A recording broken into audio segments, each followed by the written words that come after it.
Hoy estamos en Teulada, vamos a presentar una muestra de un corto hindú, y también la Fundación Vincent Ferrer va a hacer una pequeña presentación para poner a los niños en contexto de cuál es la realidad en India y para que puedan hacer un visionado desde un lugar más crítico y empático de las realidades de la India.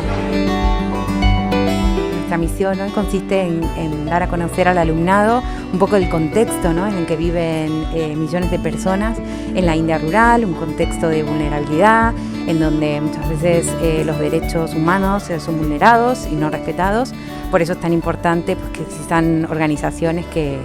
trabajemos para generar oportunidades, ¿no?, a millones de personas.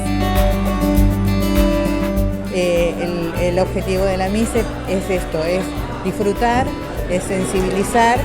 y es conocer un mundo más rico y hermoso.